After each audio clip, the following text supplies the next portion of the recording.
Fusebox.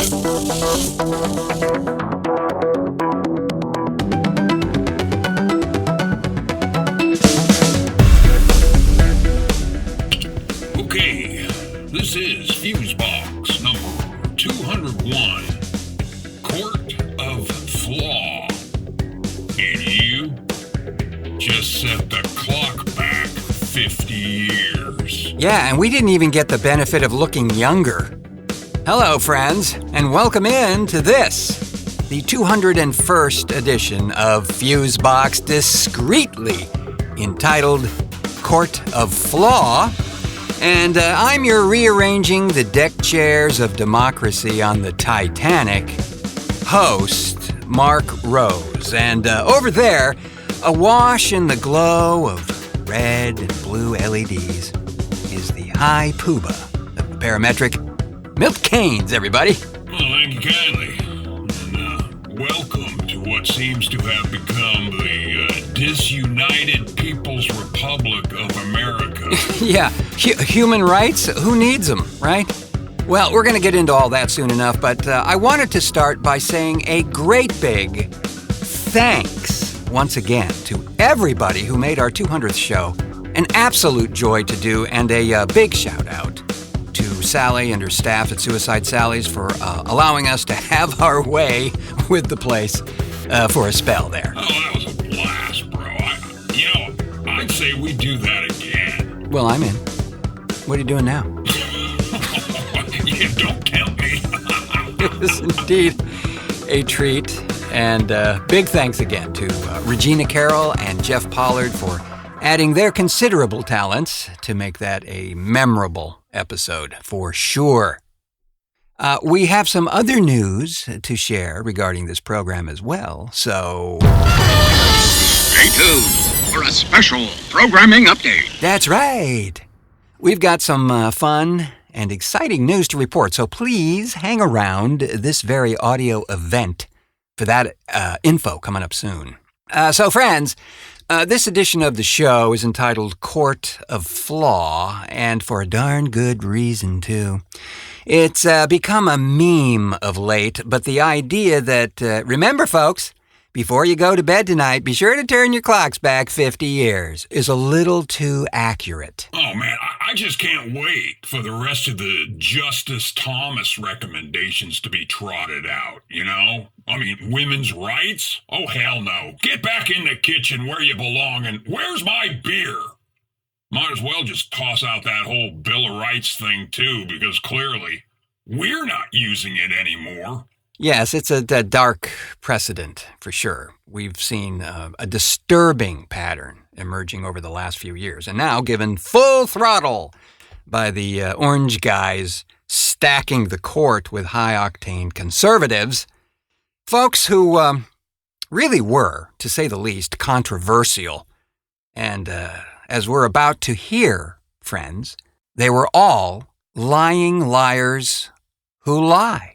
On each of the confirmation hearings for Justices Kavanaugh, Barrett, Gorsuch, and Thomas, they were clearly talking out of the other side of their respective necks. Do I have this day an opinion, a personal opinion, on the outcome in Roe versus Wade? And my answer to you is that I do not. The legitimacy of the court would be undermined in any case if the court made a decision based on its perception of public opinion. So a good judge will consider it as precedent of the United States Supreme Court, worthy as treatment of precedent like any other. And one of the important things to keep in mind about Roe v. Wade is that it has been reaffirmed many times over the past 45 years. As Richard Fallon from Harvard said, Roe is not a super precedent because calls for its overruling have never ceased, but that doesn't mean that Roe should be overruled. It just means that it doesn't fall on the small handful of cases like Marbury versus Madison and Brown versus the board that no one questions anymore. Yeah, so that right there, that's what you call a bald-faced lie, in case anyone was wondering. So, What next, legal department? Do we just let that drift by without calling it out? Or perhaps the idea is to give them a pass, right? As it's, of its time and needs to be broadened to fit our modern day. This is a quote that is horribly paraphrased there and attributed to Justice Scalia, who, as we mentioned a couple of shows back on Button Man, number 199, that the Constitution's language in the Second Amendment, well, it needs to be essentially rewritten to comply with the wishes of the NRA. Well, they are calling the shots, you might say. Well, you might say that, Mr. Keynes, but a piano might still fall on you just the same.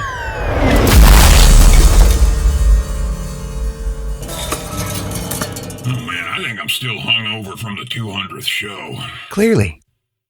So, in a blink of an insensitive eye, women's rights get rolled back 50 years.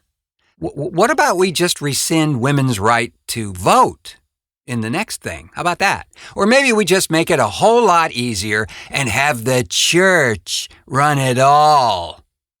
I mean, that whole church and state thing was just a letter mailed to a vacant lot in the late 1700s, right? Wait, what? Oh, did you miss this choice piece of revisionist history? Well, Representative Lauren Boebert made a thrilling and totally insane statement at a recent church event that she was speaking at. Yes, please enjoy.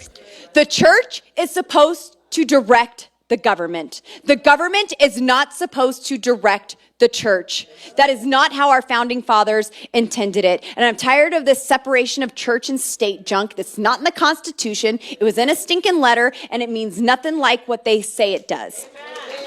Congress shall make no law respecting an establishment of religion. Did you hear that, huh? It's the first clause in the Bill of Rights, not a postage due letter, not a handbill pasted on a bathroom wall, not a coffee-stained and maybe dog-eared memo left in an abandoned Tasty Freeze dumpster in Altoona.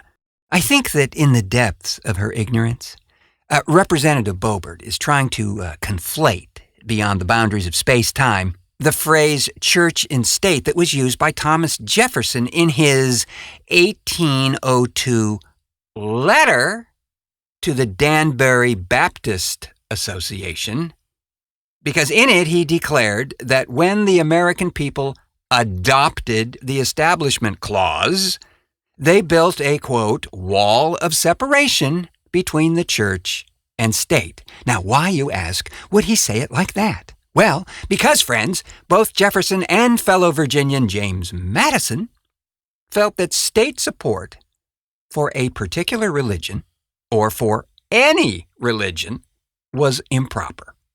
To them, and frankly to the rest of us, compelling citizens to support, through taxation, a faith they did not follow clearly violated their natural right to religious liberty. Oh, yeah. Back when we had rights. Yeah, Yeah, and speaking of separation of church and state, Ms. Boebert, tax the churches.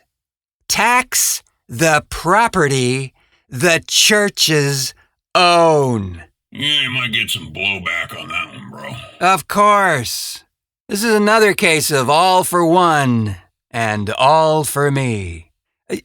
I wonder how Miss Boebert's church allies would feel if that wall really did come down. I mean, they enjoy a whole lot of privileges in the present scenario, which, by design, would not be afforded them if all this was, quote, equal, so to speak. So they, too, would have to then start paying into the system. Hold up. If that were possible, I'd bet they'd find a way to become a theocracy, and answer to nobody. Well, we're kind of getting a sniff of that right now, aren't we? The whole Roe v. Wade evaporation.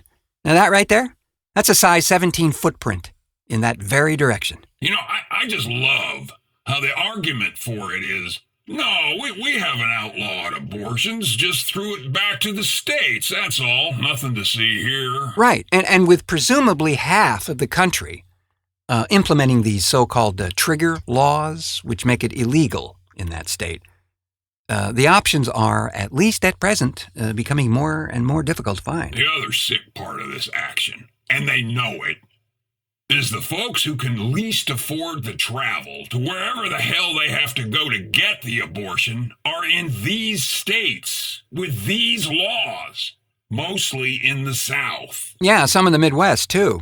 And by the way, this notion that the Constitution makes no provision for abortion rights? Look no further than the 13th Amendment. As Michelle Goodwin points out in an absolutely excellent article in the New York Times, quoting here, mandated, forced, or compulsory pregnancy contravene enumerated rights in the Constitution, namely the 13th Amendment's prohibition against involuntary servitude and protection of, here it comes, bodily autonomy, as well as the 14th Amendment's defense of privacy and freedom. You know, maybe these justices, it's kind of a funny term for these asshats, well, maybe they need a refresher course on constitutional law. Well, it sure as hell couldn't hurt. Now, I'm happy to report that at least on this coast, in the Pacific Northwest here, we don't have those restrictions, and opportunities are being created not only by the states themselves, but believe it or not, even on the corporate level to help those who are in need. And friends, we shall continue the discourse and diatribe after this delirious detour and diversion. And there is something strange to be sorted out down there. TheFuseboxShow.com.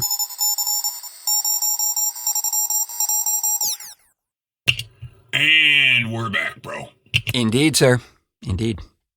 Well, we've been talking about the Court of Flaw, among other things today, as it's becoming clearer each day that the agenda of, at least the majority of the Supreme Court at present seems to be headed towards ensuring that we all step into the Wayback Machine and relive those glorious days of the Crusades and the Inquisitions one more time yet again. Now, may I say... You may. Thank you. I actually have a great deal of respect for what we commonly call the rule of law or due process, even though there are many times I've thought, how the hell did they arrive at that conclusion and then subsequently that ruling? But sometimes, just sometimes, it comes down to one side or the other just not making a very compelling case to sway either the judge or the jury. Yeah, and sometimes it's the best legal system money can buy. Yeah, but, I'd love not to think that, though. Well, I'd love to think I could fly, but reality is I can't. Well, my concerns presently really sit with the J6 committee hearings, which have been, especially in recent days, quite compelling, to say the least. A virtual mountain of evidence is looming and hopefully will be adjudicated very promptly. Well, you gotta imagine, if you're gonna go after a past president, you had damn well better have all your shit together in a nice big pile, so when he starts to wriggle out of it, you keep slamming one piece of evidence after another until he's suffocated by the truth. And that's very interesting alliteration there, Mr. Keynes. Mm-hmm. Well, I have my moment. It would seem they have more than a smoking gun at this point. More like a smoking howitzer. Yeah. So the DOJ will have a pretty heady mixture to wade through, so not really sure how fast that process will be, but if we... I know this isn't exactly the topic today, but when the hell have we ever followed a rule on this show? But your gal, Ms.Maxwell, well, she just got served with a 20-year sentence as a result of her conspiring with that maybe dead guy, maybe not, Jeffrey Epstein. That human trafficking and pedophile sleazebag. Yeah, I saw that. It's been eclipsed by all the other legal and, sadly, shootings news of late, even as recent as this past 4th of July in Illinois. But yes, she did in fact get a 2-decade-long sentence, which will put her in her 80s when she's released. So, yeah, I guess that's one step closer to maybe revealing just who the hell these, quote, clients actually were. Oh, buddy, I don't know if we're ever going to know that. I mean, some are obvious already.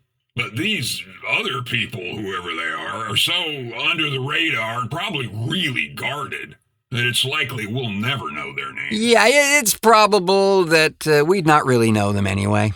You know, these aren't the sorts of people that play in the light, so to speak. But I'm at least satisfied that the due process did work itself through and not get hung up on some technicality or some mistrial glitch. So, let us depart from the madness that is our modern world, for the moment anyway, and let us delve deep into the madness that is lurking just down there, in that area, down there. Dateline, Newport Richie. Friends, we have yet another creepy crawler on the list that appears to be threatening the sun-soaked lifestyles of the denizens of the Sunshine State. The reappearance, that's right, back for more, of an invasive snail species forced state officials to actually quarantine recently the residents of Florida's Pasco County, an area just north of Tampa along the Gulf Coast there. Authorities took action after confirming that a notoriously destructive breed of mollusk known as the giant African land snail was identified by a community gardener in the city of Port Richey. Wait a minute now. Are they sure it just isn't like Governor the Sand Slug's minions out cruising for votes? No, I think not. These are much smarter. Good times. These snails are quite mobile. And clever, too, apparently. Experts warn that they cling to vehicles and machinery, plus trash containers, and that allows them to move long distances. And they're resilient, too, with the capacity to survive for a year while inactive and buried in the soil to shield themselves from unfavorable weather. They also present a serious health risk to humans, and here it is, the snails carry a parasite called rat lungworm that can cause meningitis. People are advised to wear protective gear, like gloves and a hazmat suit, when handling them. Holy carp. Is that like a parasite carrying a parasite? Well, not sure that snails are in the class with mosquitoes or leeches, things like that, but... Yeah, because that get a little meta, as they say. Yes, it would. What we do know is that these giant African land snails have wreaked havoc on parts of Florida before. Although they're not native inhabitants of the state, although they probably should be. Officials have traced infestations dating back to the 1960s to escaped house pets and... House pets? Who the hell would keep a cantaloupe-sized snail as a house pet? I don't know. And to illegal importations by religious groups. Secret snail rituals? Do we even want to speculate on that? You, bro. Just you. Yeah. Florida's Agriculture Department has called the giant African snail one of the most damaging mollusk subtypes in the world. Its unusually large size and ability to procreate in vast quantities allows the creature to infiltrate surrounding areas quickly, posing threats to vegetation and infrastructure because of its appetite for at least 500 different plants, as well as, are you sitting down? Paint and stucco. Holy carp! It eats your house? At 4 months old, a single snail can lay thousands of eggs at a time, and each can grow to be 8 inches long as an adult. And the agriculture department there has recorded 2 instances where the snail was fully eradicated. The most recent was just last year, a decade after one of the giant snails was initially spotted in Miami-Dade County. Yeah, now that phrase, fully eradicated, yeah, that's taking the victory lap before the race has started, you know? Clearly. Now, these critters are stubborn.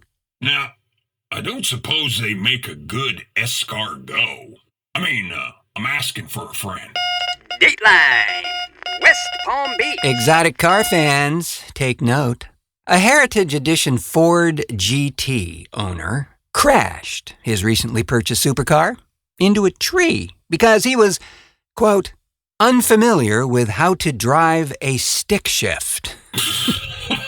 The driver, 50-year-old Robert J. Guarini, told police he lost control after downshifting while leaving his housing development at around 6 p.m., and this led to a head-on collision with a palm tree. Guarini then told a nearby security worker that he didn't have his phone with him and needed to ride back to his house, where he spoke to police via landline after leaving the vehicle unattended.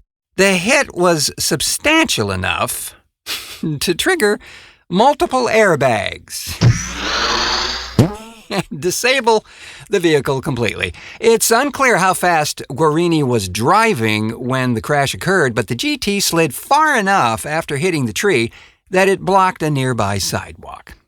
The car was not registered or insured when the crash occurred.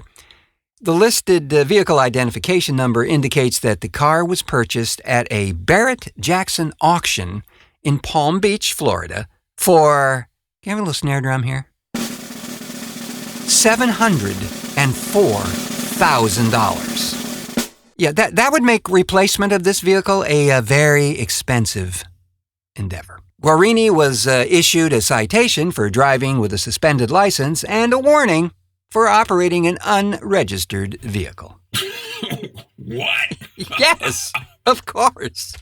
Because not having insurance is not enough for the perpetually sunstroked. You have to be driving with a suspended license, too. $750,000 for a car that you can't drive. You see, friends, it's things like this why we continually probe the depths of our souls, desperately seeking the answer to the time-encrusted question. What the fuck, Florida?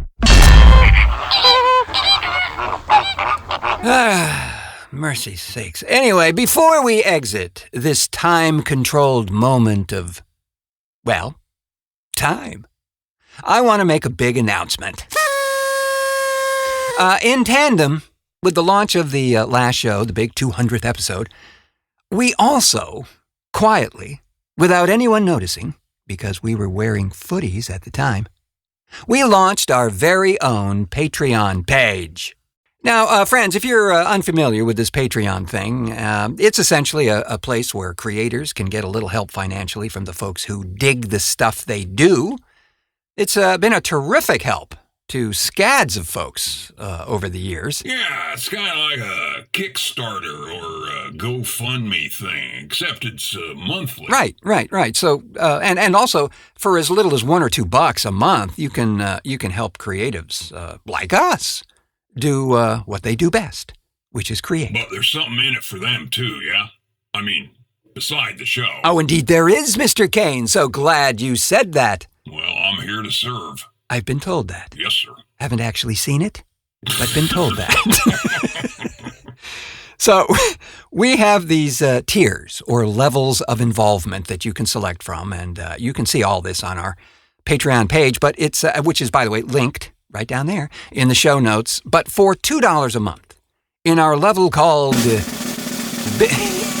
for the snare. Thank you.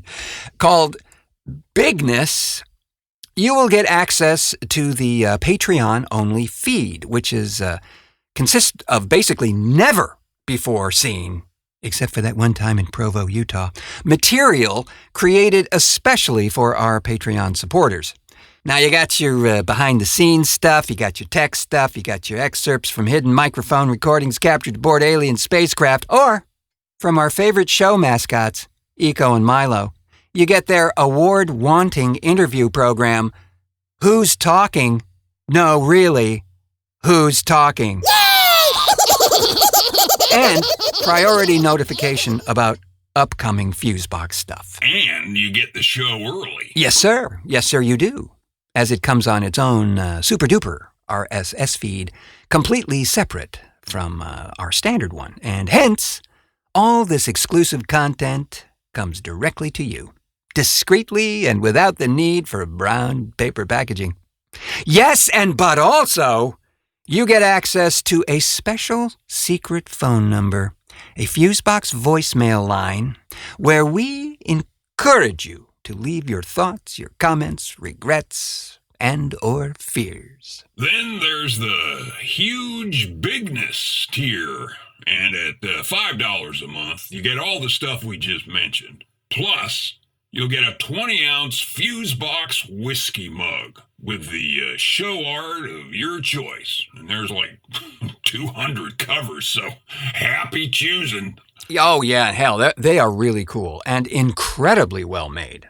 Dishwasher safe, too, for all those who care. And then there's the final tier, enormous bigness, at $10 a month, which has everything we just mentioned, plus a new car! Kidding. Just kidding. But we're not kidding about this. You get everything in the past tiers, plus we'll put you in a Fusebox bit. You'll be famous. And you'll be on the radio, too. Now how much would you pay? Well, they already know, bro. We just told them. $10. Precisamundo. $10. All of this goes to help offset the cost of this show, which, believe it or not, does cost money. Well, I think you've run out of body parts to mortgage, and they tell me they won't even have mine at all. Sad. Yeah, I understand them, but still sad. And as a Fusebox supporter, you'll be credited on the show as well, because we do appreciate your support. Sincerely. Copy that, bro. So if you like what we do, and clearly you got this far in this thing, and would like to help us out, head on over to our Patreon page and please sign up. You'll be so glad you did. And with that, we'll call it a show, friends, but not without thanking our contributor to this edition of Fusebox, Jody Lorimer, for a pristine ideification. Thanks as well to the Emperor of Equalization, Milt Keynes, for technical assistance and so on and so forth and all that. A pleasure as always. And folks, feel free to rate and review us on whatever platform you found us. Every little bit helps the cause. Oh, and as an aside here, buddy, yeah? we're going to be starting that intern search once again. And we'll need the help now with all this Patreon thing going on. Yeah. I know it wasn't a walk in the park the last time, and we have the recordings to prove that, friends. We may delve into that a little more in the next show. Yeah. Anyway, I have been your banging the gavel in 3/4 time host, Marc Rose, saying, until our next cartoon.